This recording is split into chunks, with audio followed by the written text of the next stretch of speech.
Boa noite, nós estamos começando o programa De Volta para Casa, aqui na TV Evangelizar. O programa que quer comunicar as verdades eternas da fé católica de maneira prática e acessível. Esse é o primeiro programa da TV brasileira focado em contar a história de irmãos e irmãs que caminharam em outros apriscos, em outras agremiações religiosas, mas um dia voltaram para casa, voltaram para a Santa Igreja Católica. Eu sou o professor Eduardo Faria, eu sou formado em jornalismo, em teologia, e durante 22 anos da minha vida, eu fui membro de uma igreja protestante. E desses 22 anos, 10, eu fui pastor. Dediquei a minha vida para isso. Mas depois de um longo período de estudo da Bíblia, da história da igreja, da teologia sacramental, eu decidi me tornar católico, porque eu descobri que a Santa Igreja de hoje é a mesma igreja que o Senhor Jesus fundou há 2000 anos. E hoje eu quero comunicar para você a beleza, a bondade e a verdade da fé católica. Vocês já sabem que a cada episódio um tema guia a nossa conversa. E hoje nós vamos conversar sobre transubstanciação. Você já ouviu falar disso? O que significa essa palavra transubstanciação? Mas antes, eu quero dizer o seguinte: alguém já disse que quando você diz que algo está errado, você tem a obrigação de mostrar o que é o certo. Você concorda com essa frase? Quando alguém diz que algo está errado, essa pessoa tem a obrigação de mostrar qual que é o certo. Por que eu digo isso? Porque os nossos irmãos protestantes dizem que a compreensão católica acerca da Sagrada Eucaristia, ou seja, a transubstanciação, está errada. Mas eles até hoje não conseguiram nos mostrar qual que é o certo. É interessante porque em 1529, Lutero e Zwinglio se reuniram no colóquio de Marburgo para resolver essa questão. E essa reunião terminou com acusações mútuas de heresia. De modo que até hoje, os nossos irmãos luteranos têm uma compreensão sobre a Eucaristia, a compreensão da consubstanciação. Os nossos irmãos que seguem a compreensão de Zwinglio têm uma outra compreensão, que é a compreensão do memorial, é um mero simbolismo. Os nossos irmãos calvinistas, eles creem na presença de Cristo, porém não corporal, uma presença espiritual de Jesus na Eucaristia. Mas nós precisamos de uma correta compreensão desse tema. Sabe por quê? Porque o nosso Senhor Jesus certa vez nos disse: em verdade vos digo, se não comerdes a minha carne e não beberdes o meu sangue, não tendes vida em vós mesmos. Quem comer a minha carne e beber o meu sangue tem a vida eterna. Perceba como que esse é um tema importante. O Senhor Jesus disse que a nossa vida eterna depende de comermos a carne dele e bebermos o sangue dele. De modo que esse tema é um tema urgente. Não me parece um tema meramente secundário. Vamos entender então o que a Santa Igreja ensina? A Santa Igreja nos ensina que o que acontece no momento da consagração do pão e do vinho é a transubstanciação. O que é a transubstanciação?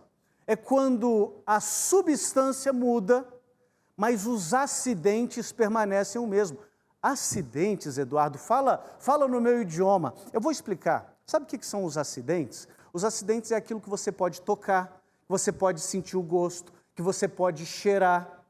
O gosto, o formato, a textura, o cheiro não muda, mas a substância muda. Geralmente, em todas as outras coisas, o que muda são os acidentes. Por exemplo, o Eduardo. O Eduardo permanece o mesmo, mas o cabelo branqueou, a pele enrugou um pouquinho, você já sabe que eu fiz 40 anos recentemente. Então, os acidentes, as características mudam, mas a minha substância, o Eduardo hoje e o Eduardo embrião é o mesmo. Na transubstanciação ocorre justamente o contrário. As características que você pode sentir, tocar, cheirar, permanecem as mesmas, mas a substância se muda verdadeiramente. Olha o que diz o Catecismo de São Pio X sobre esse assunto.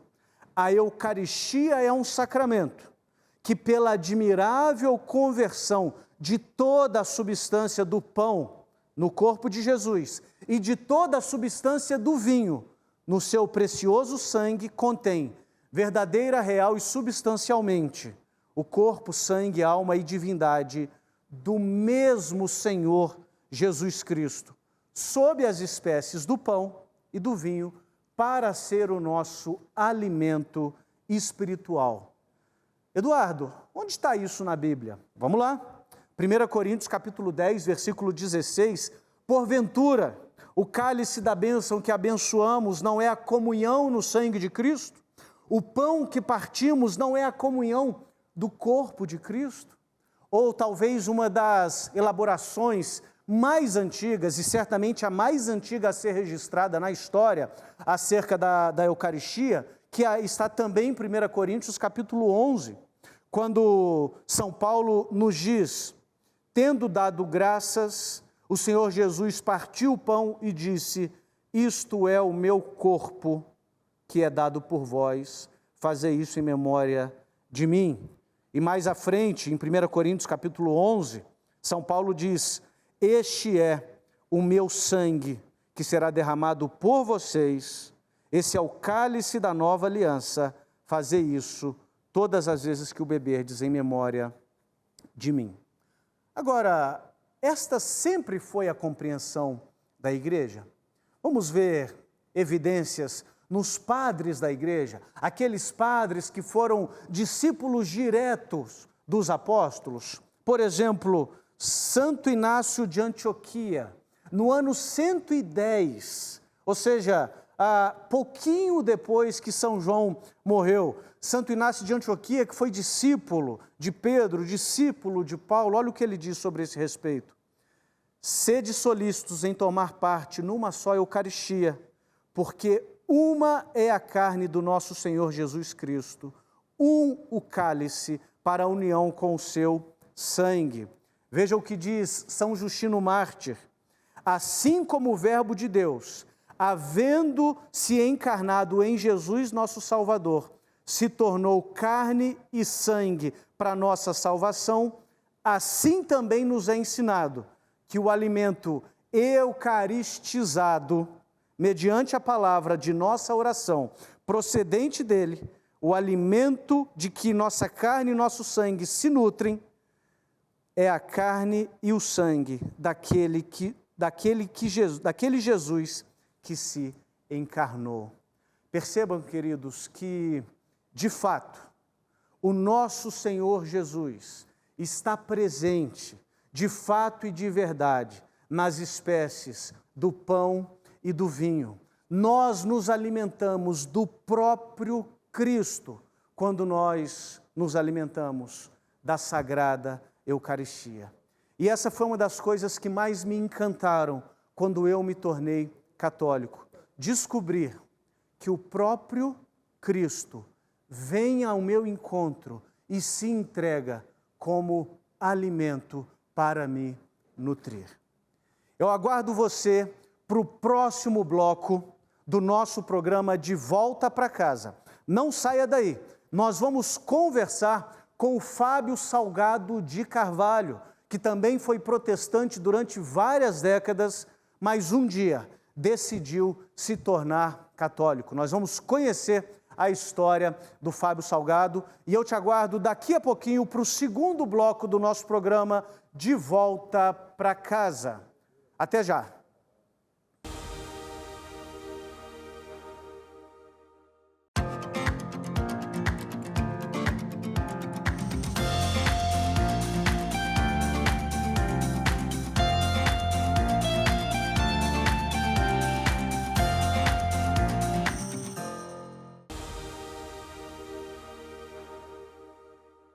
Seja muito bem-vindo ao segundo bloco do programa De Volta para Casa, o programa no qual nós conhecemos um pouquinho a história daquelas pessoas que depois de anos, às vezes décadas, distantes da Santa Igreja, decidem retornar ao lar. E hoje está aqui comigo o Fábio Salgado, meu amigo, que eu tenho o privilégio de conhecer pessoalmente pela primeira vez. Seja muito bem-vindo, Fábio. Obrigado. É um prazer tê-lo aqui conosco. Muito obrigado pela sua presença.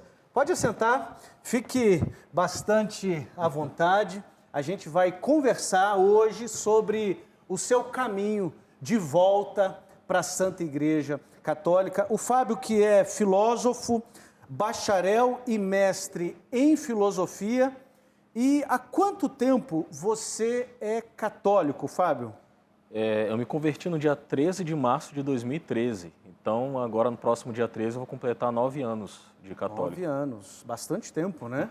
Tempinho. E como que você se converteu a Cristo?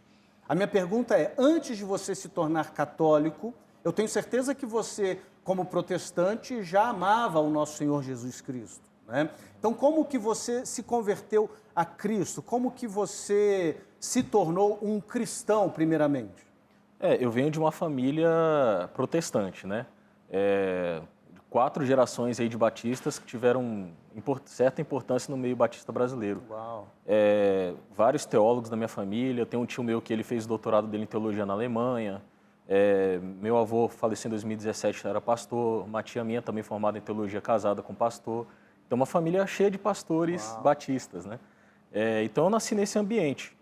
E eu estive na mesma igreja batista, né? Tem muita gente que pula de igreja para igreja, de denominação. Eu estive na mesma igreja por quase 30 anos. Me converti com 27 anos.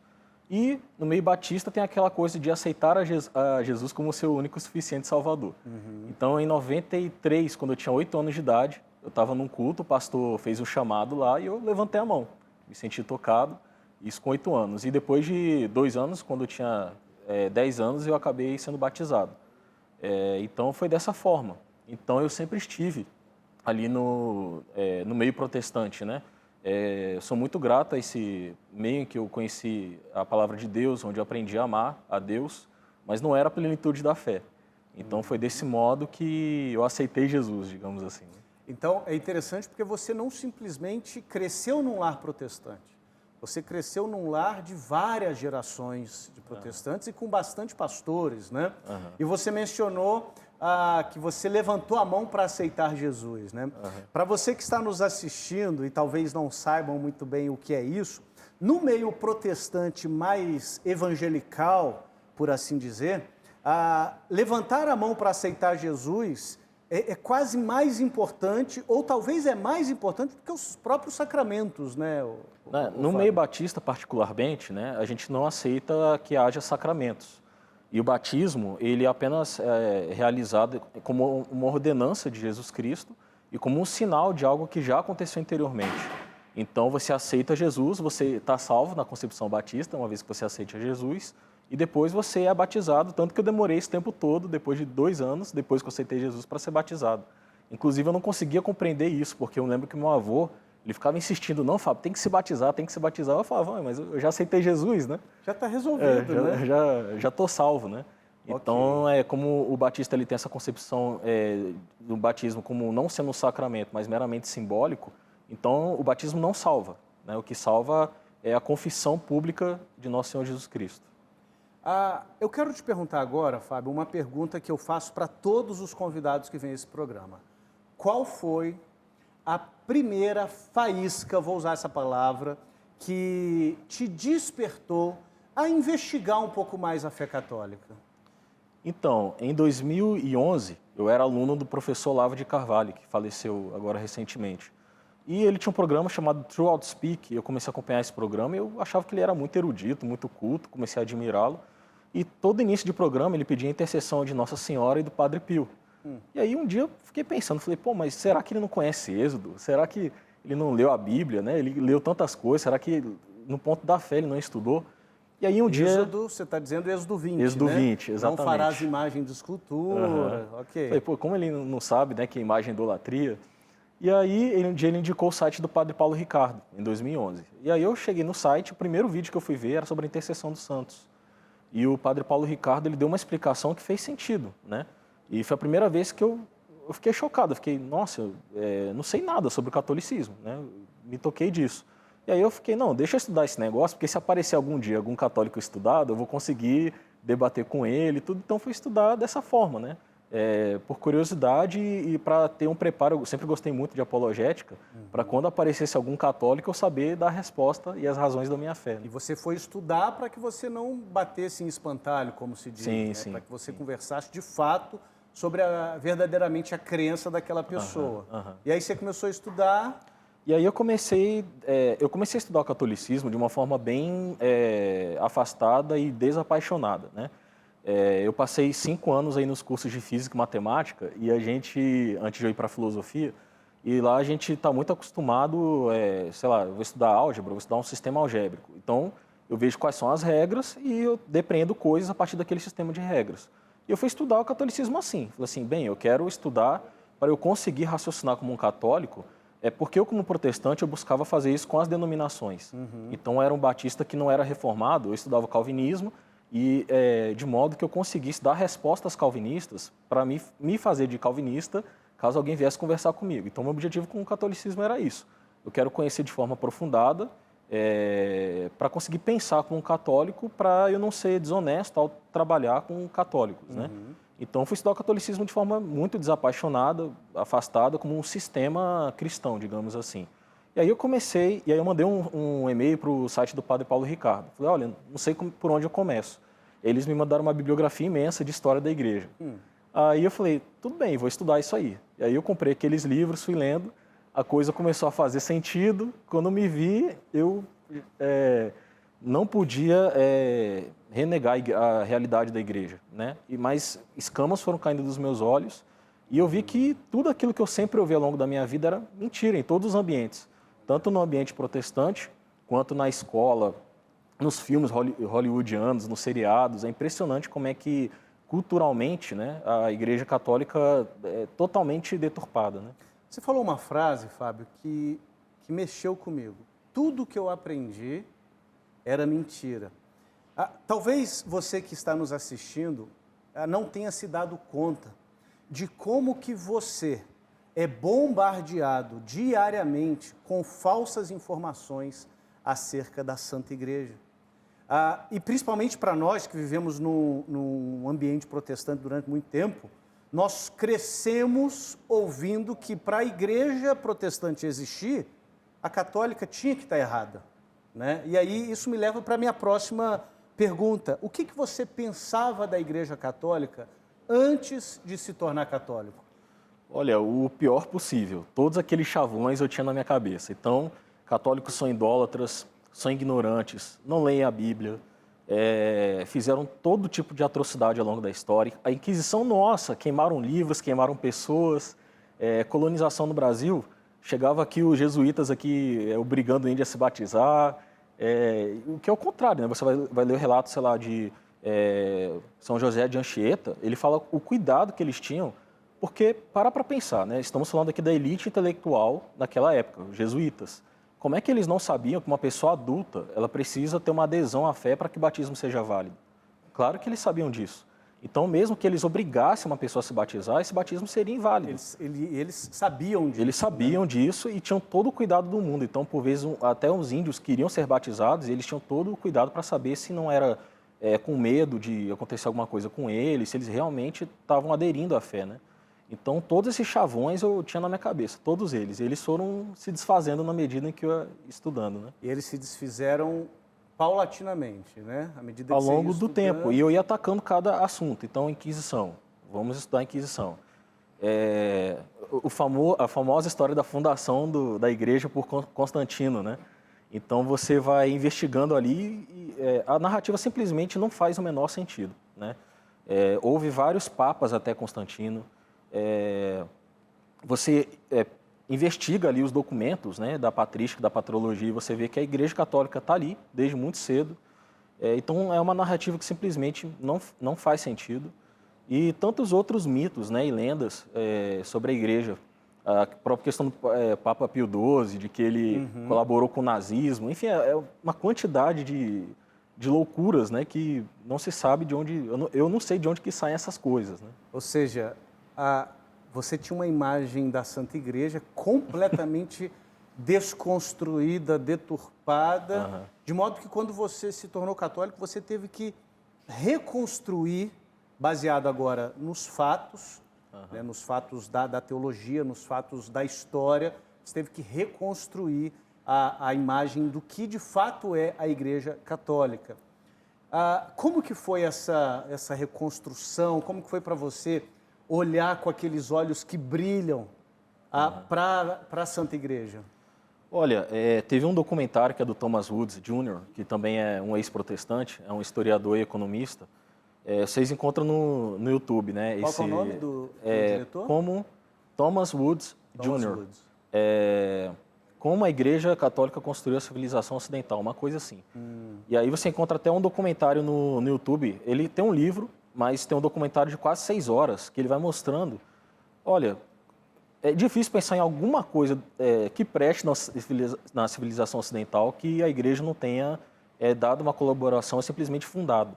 Né? As universidades, os hospitais, a própria ciência moderna seria inconcebível. O primeiro curso que eu fui fazer foi física, né?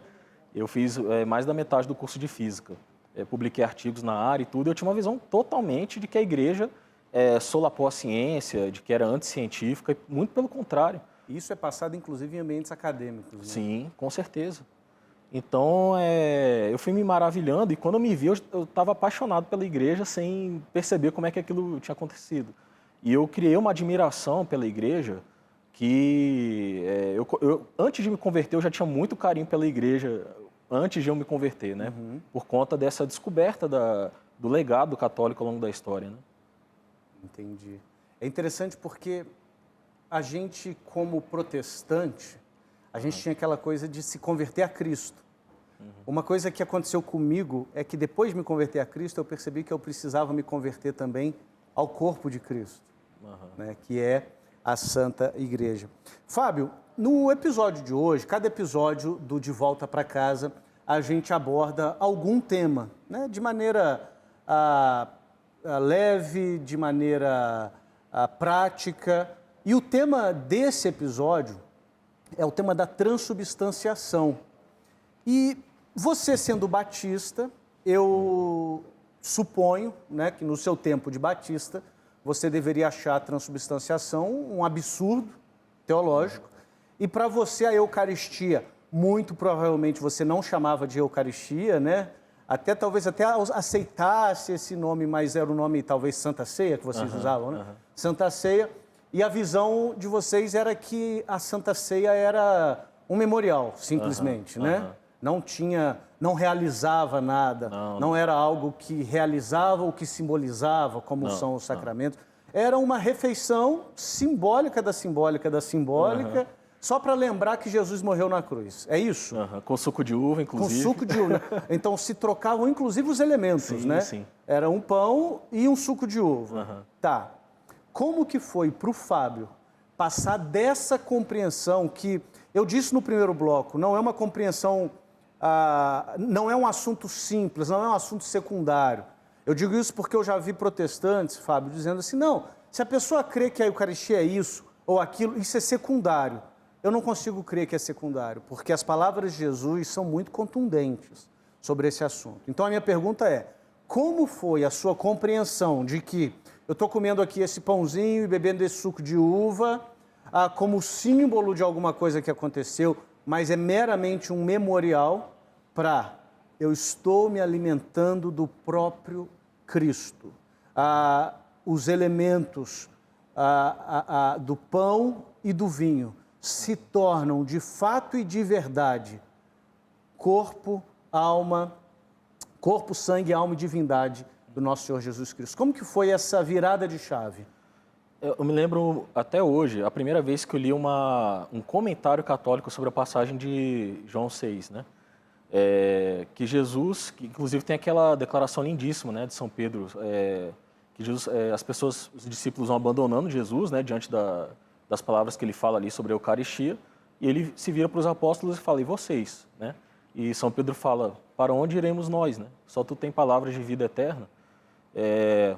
E o que diz o católico sobre essa passagem? Fala assim, olha, faz sentido, né, que esse evento aconteça desse modo, se Jesus está falando de algo simbólico, ou que não seja literal, né? E ao longo da história também a gente vai vendo muitos episódios que a questão de ser meramente simbólico não faz o menor sentido. Pessoas doentes em que se faz de tudo para que a pessoa tenha acesso à Eucaristia. Uhum. Eu estava lendo... Se fosse simbólico, não geraria o escândalo que gerou. Sim, e bastaria Jesus falar, calma, Jesus, estou sendo... Né? Alguns protestantes falam, não, mas Jesus nem sempre ele explica quando não está sendo literal. Mas eu acho que naquela situação dramática em que as pessoas estão abandonando Jesus, né, ele poderia falar assim, não, calma, deixa eu me explicar melhor o que eu estou querendo dizer. Mas, e algo que eu fui vendo, né, historicamente, isso, aliás, até o próprio protestantismo, porque o Lutero, é importante destacar isso, o Lutero, ele crê na presença real, né, de Jesus Cristo na Eucaristia. Uhum. O que muda em Lutero é a explicação que ele vai dar para essa presença real. Então, inclusive com ortodoxos também, os ortodoxos também creem que é uma vertente do cristianismo na presença real de Nosso Senhor Jesus Cristo na Eucaristia. Só que eles não creem na explicação que nós católicos damos, que é a transubstanciação. Uhum. Então, recapitulando, a Igreja sempre creu na presença real de Nosso Senhor Jesus Cristo na Eucaristia. Só que lá pelo século IX, São Pascasio Radberta foi o primeiro a dar uma explicação racional se servindo da filosofia aristotélica para isso. E lá, depois, no quarto concílio de Latrão, a Igreja vai lá e bate o martelo e fala, essa vai ser a explicação da Igreja. Então, a Igreja sempre criou na presença real, mas com o desenvolvimento da doutrina, a Igreja foi desenvolvendo a explicação da transubstanciação. Então, o próprio Lutero ele vai discordar da transubstanciação, mas ele ainda crê na presença real. Né? Uhum. Então, veja que o tanto de tempo em que todos os cristãos e todos aqueles que foram debandando da Igreja, seja aqueles na época do nestorianismo, lá no século V, século IV, aquelas controvérsias cristológicas, o cisma do Oriente, depois no século XI, né, com os ortodoxos calcedônios, todos esses cristãos creem na presença real. Então eu ficava pensando, mas todo mundo crê na presença real, até o próprio Lutero. Né? Como é que de repente chega alguém e fala, não, isso aqui é simbólico? Né? Tá. Você contou a sua jornada intelectual, né, para a sua compreensão de que, de fato, o que a Santa Igreja ensina da transubstanciação é verdade. E isso é importantíssimo. Né? A gente precisa ter uma fé com entendimento. Porém, se eu bem me lembro, na Igreja Protestante, era um momento bonito quando o rapazinho ia participar da Santa Ceia pela primeira vez. Uhum, né? Era quase que um rito de transição. Como que foi para o Fábio comungar o corpo, o sangue, a alma e a divindade de Jesus Cristo pela primeira vez? Olha, eu já tinha tido contato com a literatura sobre os milagres eucarísticos, né? É uma coisa assim impressionante, maravilhosa. E eu soube, por exemplo, que ao longo de todos esses milagres, quando a gente vai constatar o tipo sanguíneo, sempre é o mesmo, por exemplo, é o tipo AB. Em todos esses milagres eucarísticos. Né? Então, tem um doutor Ricardo Castanhon, que inclusive é um ex-ateu que se converteu ao catolicismo, tem um vídeo dele no YouTube dele explicando um milagre eucarístico que aconteceu na época do cardeal Bergoglio, lá na Argentina, que ele foi chamado para investigar esse milagre. Então, eu tinha consciência de tudo isso. Inclusive, eu demorei um pouquinho para ir para a minha primeira missa, que eu me converti em março e só fui para a minha primeira missa em junho, porque eu tinha consciência do que estava acontecendo ali. Então, eu tinha um temor e tremor muito grande diante disso. E foi uma coisa assim... E eu raciocinei da seguinte forma, inclusive, né? Aquela mulher hemorrágica nas Sagradas Escrituras, ela toca nas orlas das vestes de Jesus Cristo e ela é curada. a Eucaristia, a gente toca muito mais do que a orla das vestes, né? Então foi um momento assim realmente muito tocante, né? E chocante para mim, porque eu fiquei pensando, meu Deus, inclusive se a participação na Eucaristia não faz na minha alma e em mim o que fez na mulher hemorrágica, é por pura falha minha, né? Então se eu tivesse um coração mais aberto e muito mais sensível aos sacramentos, eu viveria na minha vida milagres muito mais extraordinários do que aquela mulher hemorrágica nas Sagradas Escrituras, né? Então é um momento que sempre eu me emociono muito, né? E principalmente quando o padre fala aquelas palavras de Cornélio, né? Senhor, não sou digno de que entreis em minha morada, mas dizei uma só palavra e serei salvo. Isso para mim é o mais bonito, um dos momentos mais bonitos da missa, né? Então eu sempre me emociono muito quando eu vou comungar do corpo de Cristo, né? Porque eu também sempre me lembro como é que eu ignorei isso por tanto tempo, né? E para mim é meio chocante isso, mas Deus sabe o que faz, né? Talvez eu não encarasse esse momento com tanta seriedade se eu não tivesse vivido o que eu vivi ao longo da minha vida, né? É um tesouro que estava disponível para a gente o tempo todo e a gente simplesmente passava de largo, né? Fábio, você sabe que muitas pessoas têm me procurado porque são evangélicos, são protestantes e querem se tornar católicos. E eu conheço um pouco do seu apostolado nas redes sociais, eu imagino que isso aconteça com você também. Pessoas que são protestantes e, por N razões, se sentem atraídas pelo catolicismo, mas estão com medo das reações dos seus familiares. É interessante porque quando um católico se torna evangélico, não muda nada, assim, ninguém briga com ele, não causa briga familiar. Aliás, os parentes católicos falam assim, pelo menos está com Jesus, pelo menos está com a família da fé, pelo menos está na igreja. Mas o que vocês talvez não saibam é que quando o evangélico decide se tornar católico, ele é criticado ferrenhamente. Então, assim, a minha pergunta, Fábio, é a seguinte: eu tenho recebido muitas pessoas que querem se converter ao catolicismo, mas estão com medo da reação dos seus parentes, amigos, colegas da igreja, e às vezes o círculo de amizade da pessoa é esse, o círculo social dele é esse. Se tornar católico vai significar na prática quase um suicídio social, porque ela vai perder muitas companhias, muitos ambientes que se frequentam. A minha pergunta é: como a sua família reagiu e como você lidou com isso? E se eu puder acrescentar uma terceira pergunta para encerrar o nosso bloco, eu quero que você fale do seu coração um conselho para essas pessoas. Olha, foi bem duro, né? Porque imagina, uma família, todo mundo batista, né?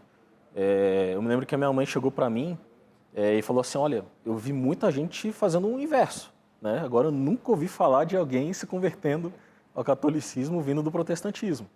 E aí que eu comecei também a pesquisar mais coisas sobre as conversões, etc. Eu tenho toda uma pesquisa nesse campo das conversões, né? Mas foi bem duro, porque eu costumo dizer que eu acho que se eu tivesse chegado em casa, vestido de pai de santo, com uma galinha preta debaixo do braço, um charuto na boca, seria menos dramático do que eu dizer que eu era católico, né? Mas foi algo realmente muito impactante para minha família, principalmente na época. Inclusive, meu tio, esse que eu falei que estudou na Alemanha, fez doutorado, ele era o pastor da igreja na época. Então, praticamente todos os meus familiares estavam na igreja, né? Na mesma igreja. Então, o meu pai, eu me lembro que a primeira vez que eu saí de casa para ir à missa, até então ele não sabia de nada, né? E só quem acompanhou essa investigação minha foi a minha namorada na época, que hoje é minha esposa. E ela também se converteu? Ela também se converteu, mas ela é bem discreta ainda, né? Ela foi se assumir depois que a gente se casou. E aí, eu me lembro que eu estava saindo de casa e fazia tempo que eu não ia para a igreja batista, né? Porque eu já não me sentia bem e tudo. E aí eles perguntaram, para onde você está indo? Aí eu falei, para a paróquia São Pedro de Alcântara. Aí fui embora, pronto. Quando eu voltei, aí meu pai na penumbra da sala ali, né? Ele, não, Fábio, quero conversar com você. E meu pai, ele foi batizado na igreja católica, né? mas depois eu vi ele sendo rebatizado, né? Só há um batismo, mas foi rebatizado na igreja batista. E ele falando, não, Fábio, eu conheço isso aí, eu já vivi isso aí e tal. E ele começou a falar comigo as coisas que Como geralmente... se ele conhecesse o catolicismo. Sim, sim. E eu comecei a explicar para ele as coisas. Ele, há quanto tempo você está estudando isso? Eu falei assim, uns 2 anos aí. Aí ele ficou meio assustado e desde então ele falou assim, não, então eu nunca fui católico coisa nenhuma. Ele parou de falar que era católico. Mas foi uma confusão na família, né? E assim, eu me lembro que no primeiro ano, realmente foi minha vida se tornou um inferno. Porque o que acontecia? Eu sempre fui muito ativo nas redes sociais. Então comecei a escrever coisas nas redes sociais defendendo a igreja, etc. Meus pais iam para a igreja, voltavam da igreja com aquele ambiente de fofoca e tudo, e o pessoal falava, não, o Fábio está defendendo o Papa, não sei o quê. Voltava, era um quebra-pau em casa, né? Todo fim de semana. Aí o que eu fiz? Bloqueei todo mundo, fechei minha rede social no Facebook na época, e aí pararam. Assim, melhorou bastante a situação. Talvez, então, o que a gente precise fazer às vezes é tapar os ouvidos para certas pessoas. Né? Exatamente. Não saia daí, a gente está indo para um rápido intervalo, mas a gente volta para o terceiro bloco do nosso programa De Volta para Casa, onde eu, com a ajuda do Fábio, vamos responder as perguntas que vocês enviaram para nós. Não saia daí, até já.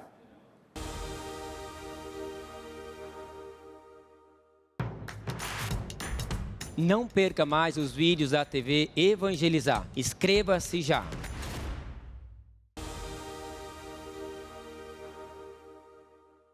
Estamos de volta para o terceiro e último bloco do programa De Volta para Casa.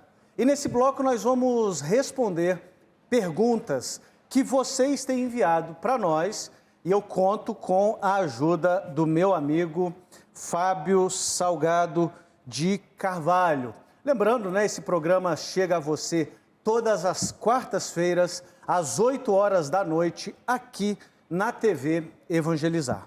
Fábio, a primeira pergunta dessa noite chega de São José, Santa Catarina, e quem a fez foi Marcelo Pereira. A pergunta dele é uma pergunta que eu imagino que muita gente deve se fazer. Como obter a interpretação correta da Sagrada Escritura e por quê? Essa é uma pergunta muito importante, né? Porque o que eu sempre falo, a questão não é ser bíblico meramente. Ou seja, você ter uma interpretação baseada nas Sagradas Escrituras, mas ter a interpretação certa. Tem um caderno bíblico, né, do Scott Hahn, que também é um ex-protestante, do Kurt Smith, em que ele fala uma coisa, olha, é preciso ter a fé da igreja para ler a Sagrada Escritura da forma correta. Te interromper. O Scott Hahn que estará conosco em breve. Bom saber disso. Foi muito importante para a minha conversão também. Então, ele fala isso no caderno de comentário bíblico dele, né? Olha, sem a fé da igreja, não dá para ler a Bíblia e interpretar a Bíblia corretamente. Inclusive, isso pode servir como pedra de tropeço para a sua fé, como serve para muitos protestantes, né? Então, para ler a Bíblia corretamente, tem de ter a fé da igreja. É simples. É claro que a gente se vale sempre de elementos da hermenêutica bíblica, né, elementos textuais, a gente recorre às originais, mas a fé da igreja é o elemento principal e primordial. Então, como ler a Bíblia corretamente, tendo a fé da igreja, é o que eu responderia. Perfeito, perfeito. Eu concordo plenamente. Eu sou professor de hermenêutica bíblica no Seminário Arquidiocesano Santo Antônio e a gente trata muito desse assunto. Quando nós nos aproximamos das Escrituras Sagradas, a gente tem que se aproximar sabendo que a gente está chegando em território santo. Nós cremos que a Bíblia é inspirada por Deus, que a Bíblia é inerrante naquilo que ela se propõe, que a Bíblia de fato é a palavra de Deus. Mas um livro inspirado na sua redação precisa de um intérprete inspirado. O intérprete com a promessa do Senhor de que aquela interpretação não falharia. E eu acho interessante porque quando alguém me diz assim, eu vou trazer a minha interpretação para esse texto bíblico, é uma confiança muito forte na nossa própria capacidade, né? Eu costumo brincar que às vezes as pessoas não entendem um texto de jornal, uma receita de bolo, não sabe se é para colocar 3 colheres de sopa de açúcar, aí a pessoa fica, sopa de açúcar? O que é sopa de açúcar? Não, 3 colheres de açúcar, daquelas de sopa. Aí a pessoa diz, não, eu vou ser o intérprete das Escrituras. E o que você está dizendo é, nós podemos e devemos interpretar a Bíblia, devemos saber os elementos textuais, históricos, culturais de determinada passagem, ao contexto canônico, contexto teológico, mas temos que interpretar dentro da fé bimilenar da Santa Igreja, é isso? Exatamente, exatamente. Eu me lembro, Fábio, do saudoso, querido Dom Henrique Soares, que nós perdemos, infelizmente, recentemente, e eu estava para conhecê-lo, porque o meu bispo, que é um pai espiritual muito querido, Dom Gil, era muito amigo de Dom Henrique. E quando Dom Henrique estava internado, o Dom Gil estava rezando por ele, conversando com ele, falou, quando ele sair do hospital, você vai conhecê-lo, que eu vou te apresentá-lo. Porque o Dom Henrique foi muito importante na minha própria conversão. E o Dom Henrique usava a seguinte metáfora, a Bíblia é o álbum de fotografias da família. Né? Se eu te mostrar o meu álbum de casamento, você vai poder ver as fotos, interpretá-las, mas só quem é da família vai poder olhar e saber de fato o que se passou ali. Né? Segunda pergunta, Fábio, uma pergunta interessante.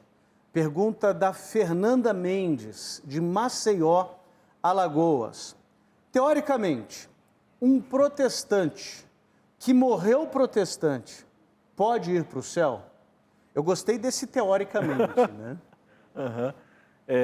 A resposta é positiva, sim, né? O que a igreja ensina? Ela fala que não há salvação fora da igreja.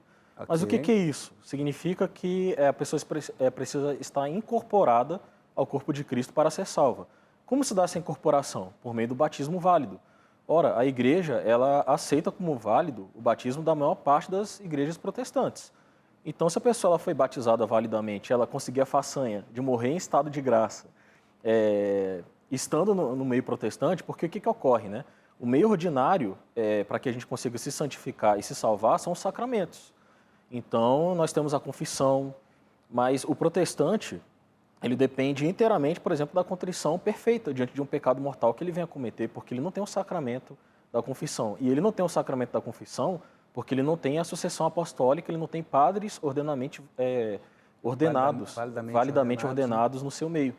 Então, a resposta é positiva. Sim, é possível. Né? Para ser salvo, a pessoa precisa morrer em estado de graça. E como que a gente entra em estado de graça? Por meio do batismo. O batismo ele vai infundir a graça santificante na pessoa.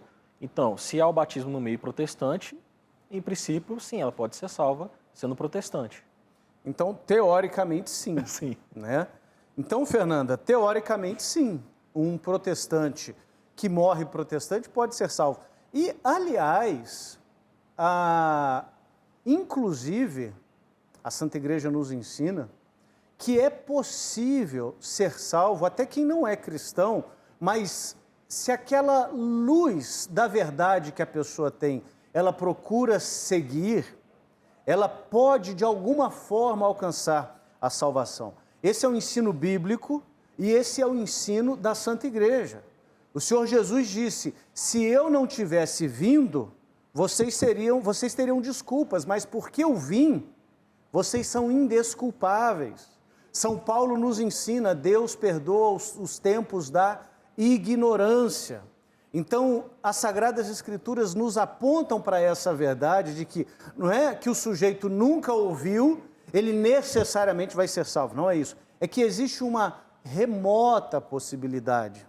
Mas o que o Fábio nos lembra é que esta é uma possibilidade. Não conte com isso. Não aposte todas as suas fichas nisso. Porque o caminho seguro para o céu é o caminho que o Senhor Jesus estabeleceu. E o caminho que o Senhor Jesus estabeleceu foi, ele veio a esse mundo, viveu uma vida perfeita, se entregou na cruz como um verdadeiro e próprio sacrifício no meu e no seu lugar. Ele ressuscitou o terceiro dia como prova de que o sacrifício dele foi aceito. E ele envia a sua igreja munida dos sacramentos para aplicar nas nossas vidas aquilo que ele fez na cruz. Eu digo isso porque algumas pessoas dizem, não, mas se eu creio em Jesus, Jesus morreu por mim, eu estou salvo. Mas você nos lembrou, né? Os sacramentos realizam o que significam. Os sacramentos são como um encanamento que traz da fonte, que é a cruz, a bênção de salvação para as nossas vidas. De modo que alguém que deliberadamente rejeita os sacramentos, não recebendo essa graça, como você disse, pode acontecer, mas é raro ser salvo, né Fábio? Eu costumo sempre usar essa imagem, né? Você escolher passar a vida sem a igreja é como você escolher ir para uma mata densa, podendo recorrer a um guia, a uma trilha segura, com provimentos para você percorrer aquela estrada, e você, não, quero dispensar isso, quero pegar um facão e ir no meio do mato e fazer o meu próprio caminho. Então a igreja, ela nos dá aquele caminho seguro para que a gente consiga ser salvo e ser como Cristo neste mundo, né? Coisa que a gente não encontra em nenhum outro lugar. Então é importante que... E por isso é importante a gente trazer, seja quem for, para a Igreja Católica.